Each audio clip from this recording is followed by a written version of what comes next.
वीर स्वामी भारत भूमि के अनूठे, अनुपम, अलौकिक, अनंत ज्ञानी और अनंत शक्ति संपन्न अनन्य महापुरुष थे। अपने सीने पर अनेक आपत्तियों को झेलकर भी नारी जाति के उद्धारक उन युग पुरुष ने पशु बलि, जातिवाद और धर्म के नाम पर होने वाले पाखंडों को समाप्त कर भारत का काया पलट ही कर डाला। उनका जन्म 2500 वर्ष पूर्व क्षत्रिय कुंड ग्राम के महाराजा सिद्धार्थ क्षत्रिय की जीवन संगिनी त्रिशला महारानी की पावन कुक्षी से हुआ। वीर नंदीवर्धन उनके ज्येष्ठ भ्राता थे। संघ प्रमुखा महासाध्वी श्री संयम प्रभा कमल जी महाराज की सुशिष्या प्रज्ञा मूर्ति श्री सुमृति जी महाराज द्वारा रचित भाई का सम्मान नामक नाटिका में उस महापुरुष के जीवन का एक प्रसंग प्रस्तुत है। शासन पति प्रभु वीर का शासन है जयवंत, होता इसकी शरण में सर्व दुखों का अंत। परम धाम मुक्तिपुरी में वो रहे विराज, पहुंचानी जयकार की उन तक है आवाज। बोलिए भगवान महावीर स्वामी की जय। कुंडलपुर की माटी चंदन, जन्म धरा प्रभु जी की पावन। वीर प्रभु वीर महावीर, वीर प्रभु वीर महावीर। तात सिद्धार्थ पुण्य निकंदन, जय हो तुम्हारी त्रिशलानंदन। वीर प्रभु वीर महावीर, वीर प्रभु वीर महावीर। नंदीवर्धन के लघु भ्राता, त्रिभुवन मंगल गाथा गाता।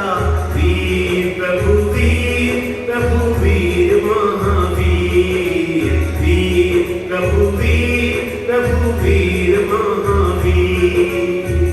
जन्मत निर्मल अवधि ज्ञानी, मातृहृदय की ममता जानी। वीर प्रभु वीर महावीर, वीर प्रभु वीर महावीर। तीर्थंकर के रूप में जन्म लेने वाले महापुरुषों को गर्भ में ही मति, श्रुत और अवधि ये 3 ज्ञान होते हैं। भगवान महावीर ने गर्भ में ही अवधि ज्ञान से माता त्रिशला की अपार ममता को जानकर मन ही मन एक संकल्प किया। ग्रह त्याग कर मैं निकलूं, सह ना सकेगी माता। जग में है सबसे गहरा बालक का मां से नाता। जब तक पिता श्री है मां की छांव सिर पर, तब तक इन्हीं की सेवा करनी है घर में रहकर। तब साधना के पथ पर फिर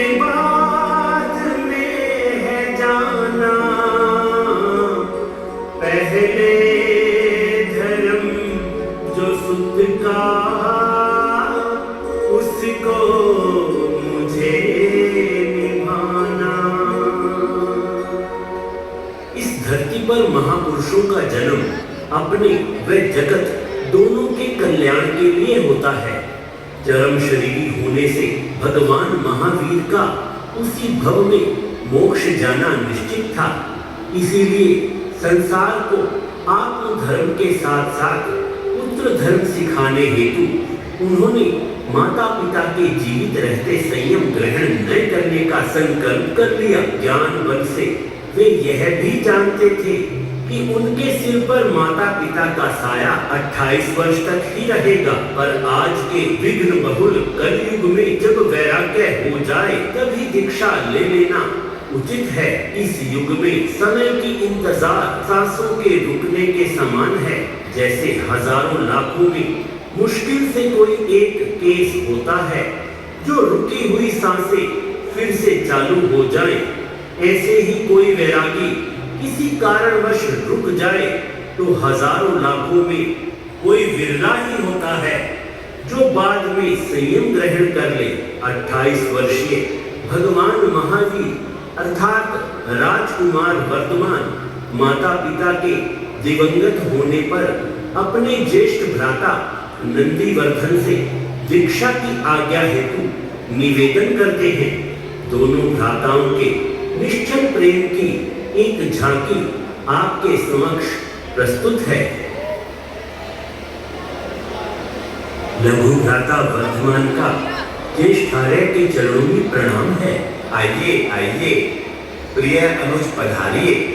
आप जैसे पुनर्निधान भ्राता को पाकर तो हम धन्य धन्य हो गए हैं। हे प्रिय भ्रात, आप तो भावी तीर्थंकर हैं, इसलिए मुझ संसारी जीव को प्रणाम न करें। पूज्य भ्रात, प्रणाम तो भारतीय संस्कृति में जन्मी प्रत्येक अनुज का अधिकार और कर्तव्य है। जब तक मैं गृहस्थ पर्याय में हूँ तब तक इस कर्तव्य से विमुख नहीं हो सकता। हे पूज्य, आप श्री की सेवा में मेरा एक निवेदन है। वर्धमान, वास्तव में आप कितने विनयवान हो। अपने अग्रज के प्रति आपकी यह विनय युगों युगों तक जन जन के लिए प्रेरणादायी रहेगी। कहिए, आप क्या कहना चाहते हैं? बंधुवर, मैंने गर्भकाल में ही प्रतिज्ञा करनी थी कि जब तक माता पिता का साया सिर पर रहेगा तब तक मैं गृह त्याग नहीं करूंगा। अब मैं उस प्रतिज्ञा से मुक्त हो चुका हूँ, इसीलिए आप मुझे गृह त्याग की आज्ञा प्रदान करके मेरी भावना पूर्ण करिए। हे ज्येष्ठार्य, मुझे यह संसार दावानल के समान जलता नजर आ रहा है। दुनिया ये मुझको लगती वीरानी, सुख की लहर ये है आनी जानी, सवेरे के पीछे छिपी शाम जैसे खत्म होगी कि दिन जीवन कहानी, खत्म होगी कि दिन जीवन कहानी।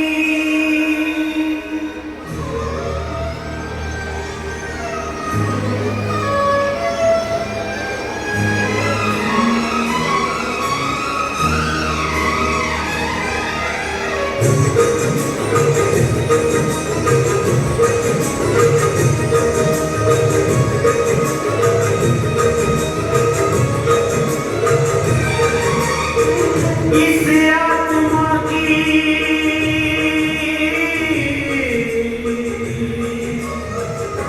हो, इस आत्मा की भाई बस एक ये पुकार है। ओ करनी है मुझको अब साधना, इस भव में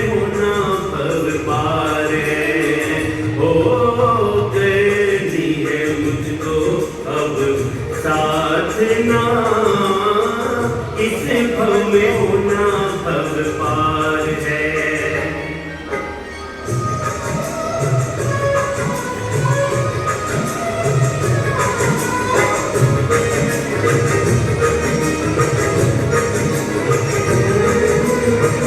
जन्मों जन्म से अटका यहाँ हूँ, अब मुक्ति पे जाना।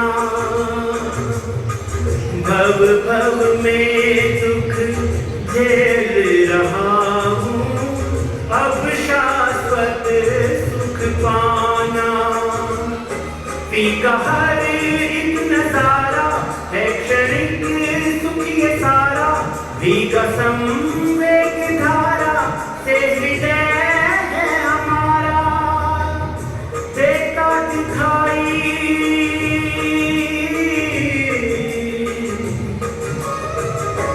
हो, देता दिखाई हमें जलता हुआ संसार है।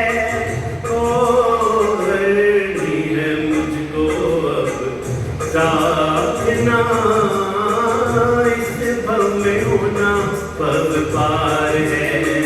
ओ करनी है मुझको अब साधना, इस भव में होना भव पार है।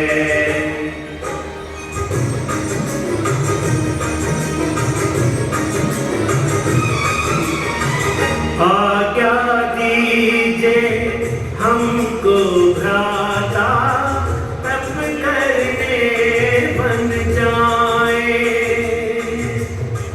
कर्म खपाने को श्रेयस कर संयम पथ अपनाए।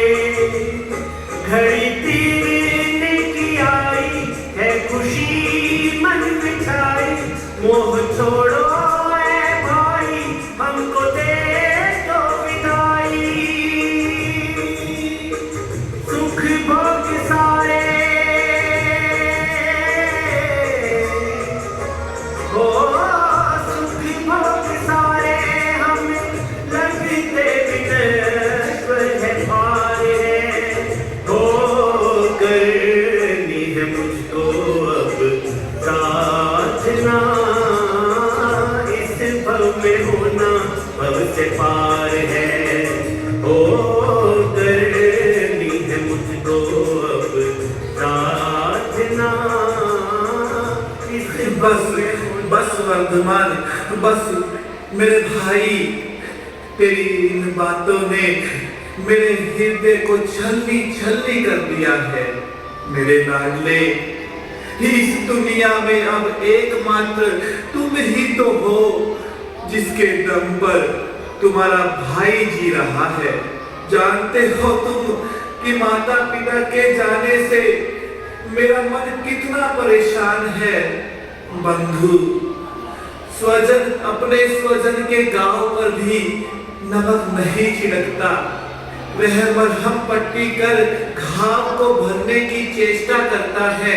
तुम्हारे जैसा समर्थ, विवेकी एवं करुणाशील अनुज अग्रज के घावों को और गहरा करे, क्या यह उपयुक्त है? ज्येष्ठार्य, आपका कथन उचित है, परंतु मैं क्या करूं? मेरा मन पल पल साधना पथ पर चलने के लिए बेताब है। ये वस्त्र, ये आभूषण, ये सिंहासन, ये राजभवन और ये स्वजन परिजन सभी तो मुझे सारहीन नजर आ रहे हैं। हे पूज्य भ्रात, काम भोग अनित्य है, अशाश्वत है, इसीलिए आप मुझे आज्ञा प्रदान करने का अनुग्रह करें। हे प्रिय भाई, आप मेरी स्थिति पर जरा विचार तो करें। इस समय मैं सब ओर से चिंतित हूँ। इधर माता पिता के वियोग का दुख, राज्य का गुरुतर उत्तरदायित्व और इधर तुम मुझे एकाकी छोड़कर जाना चाहते हो। क्या मेरी स्थिति और अधिक विकट नहीं बन जाएगी? तुम्हारे जाने से चिंता तथा परेशानियों पहाड़ मुझ पर टूट पड़ेंगे।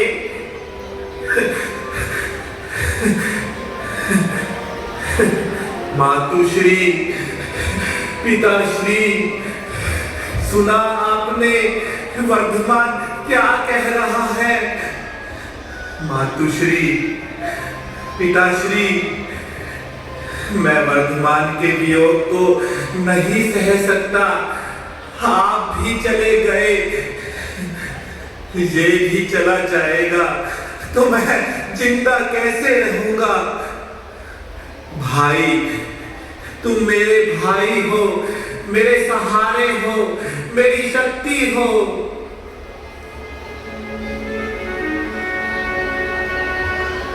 मेरे जीवन का,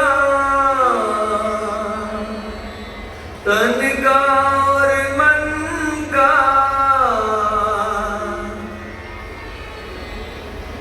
तू ही सहारा, भाई हमारा।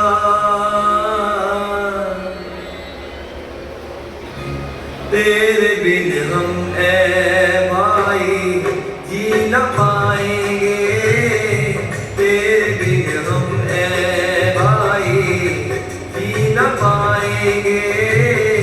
छोड़ जाएगा तू हमको, हम कहाँ जाएंगे? तेरे बिन हम ऐ भाई जी न पाएंगे।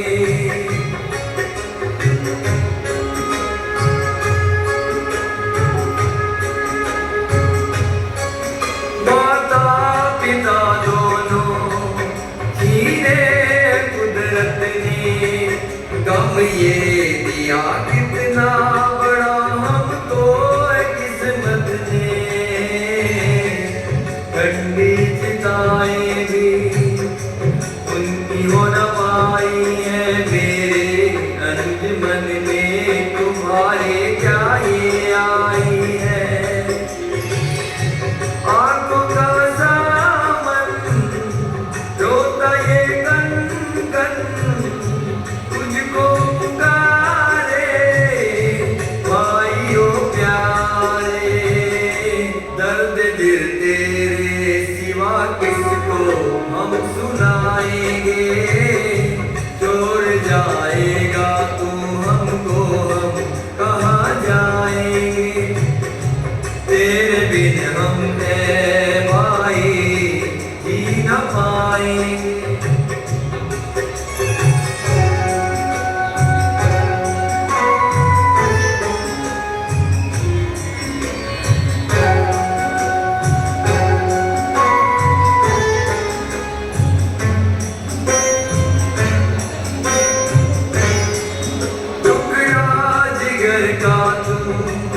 मेरी जिंदगानी है, माता पिता के पास मेरे तुम निशानी है।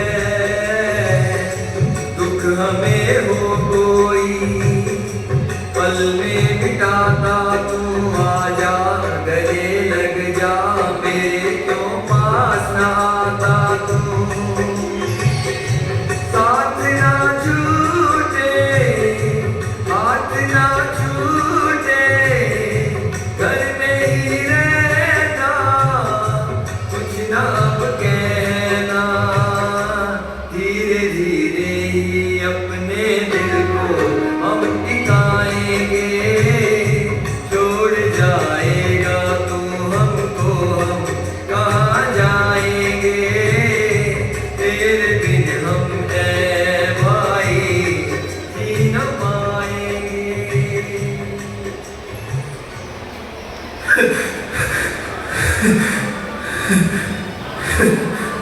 हे पूज्य, हे अग्रज, आप अधीर न हो, धैर्य को धारण करिए, अपने दिल को टिकाइए। आपके दिल को पीड़ा देकर मैं साधना पथ पर कदम नहीं बढ़ाऊंगा।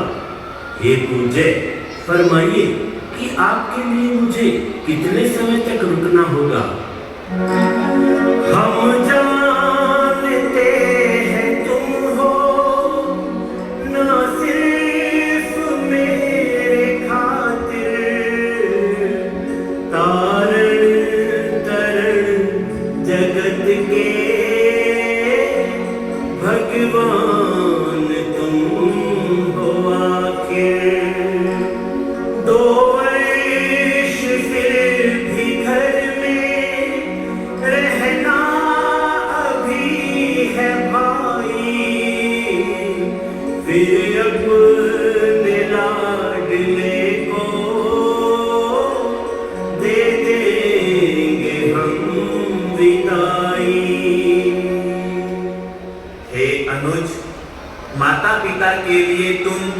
28 वर्ष तक रुके रहे, तो अब मेरे लिए कम से कम 2 वर्ष और रुकना होगा।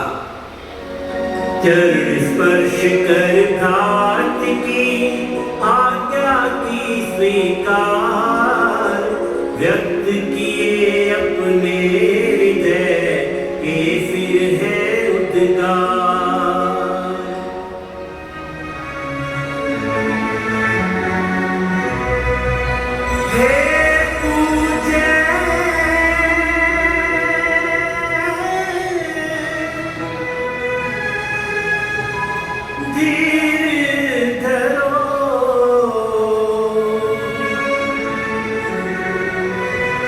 बिल्कुल भी ना शोक करो, हे पूज्य धीर धरो, बिल्कुल भी ना शोक करो।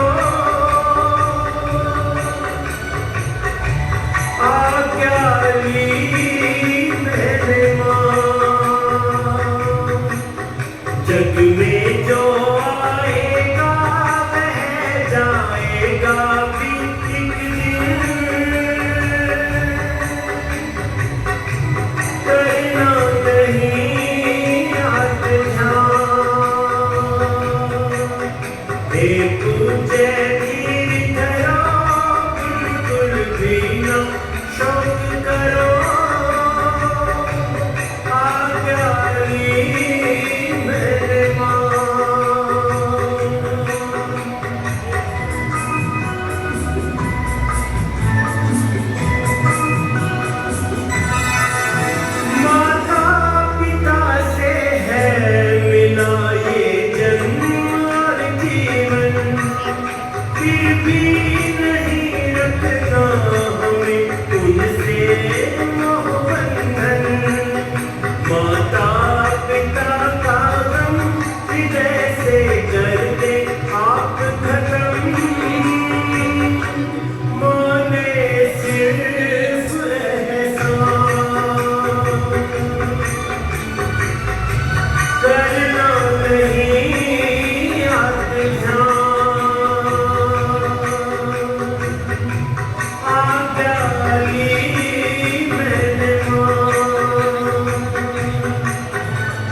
मेरे आदरणीय भ्रात, आप श्री की भावना का आदर कर मैं 2 वर्ष तक घर में रुक जाऊंगा।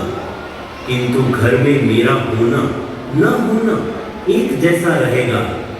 ग्रह संबंधी समस्त प्रवृत्तियों से बिल्कुल दूर रहते हुए एकांत साधना में ही अपना समय व्यतीत करूंगा।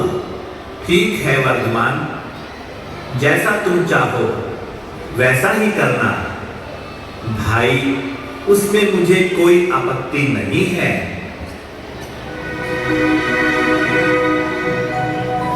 बड़ों की इच्छा स्वीकारी, तू कितना है आज्ञाकारी।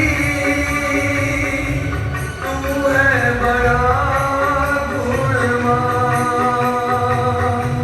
मेरी ये है पुण्याई, मिला जो तुझ जैसा भाई। तू है बहुत ही महान, तू है बहुत गुणवान।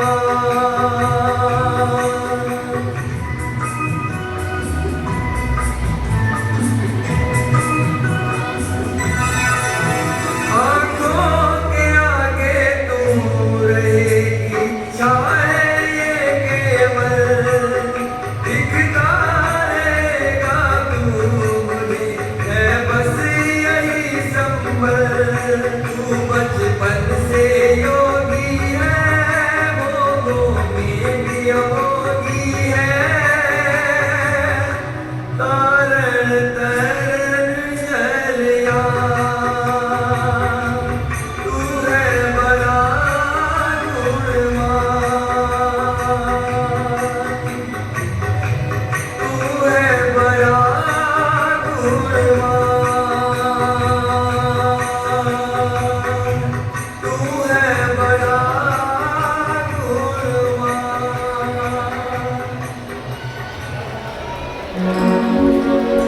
घर में ही साथ को सा जीवन जिया प्रभु ने। महलों में साधना का मधुर से पिया प्रभु ने। 2 वर्ष बाद घर से प्रस्थान कर दिया था। घनघोर तप के द्वारा कर्मों का क्षय किया था। अंतिम तीर्थंकर बने, किया जगत उद्धार। जन जन के कल्याण में दिया स्वयं को वार। ना जाने जिंदगी भर कितने ही जीव तारे, अब भी उनका ही शासन, उनकी ही ये बहारें। वाणी उन्हीं की हमको अब भी तिरा रही है। उस दीप की ही ज्योति रास्ता दिखा रही है। मन की आंखें आज भी उनको रही निहार। शासन पति प्रभु